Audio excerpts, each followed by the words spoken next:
ও চিন্তা করে যে আরে 4 দিন গেছে, একদিন 10 ঘন্টা পড়ছে, আমার তো কাম শেষ। একটা ভালো স্টুডেন্ট কি চিন্তা করে, প্রতিদিন পড়বো 10 ঘন্টা। কেমনে 10 ঘন্টাকে 11 ঘন্টা নিয়ে যাওয়া যায়? ভালো স্টুডেন্টের হার্ডওয়ার্কের মডেল হলো linear, Y is equal to M X plus C.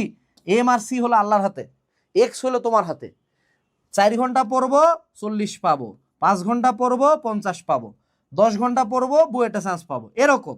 ওর কাছে চিন্তা হলো যে আমি যত এফোর্ট দিব আমার রেজাল্ট তত ভালো হবে, আমি তত ভালো স্টুডেন্ট হব।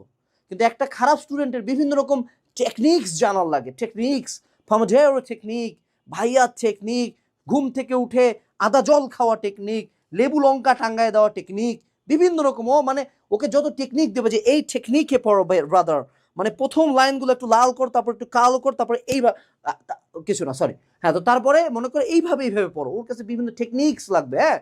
কিন্তু ভালো স্টুডেন্ট কোনো টেকনিক নাই, কোনো ছন্দ নাই, র হার্ড ওয়ার্ক, কিচ্ছু দেখা দেখি নেই। কয় ঘন্টা পড়ছি ভাইয়া? 10 ঘন্টা, 12 ঘন্টা, 15 ঘন্টা, 14 ঘন্টা, 17 ঘন্টা।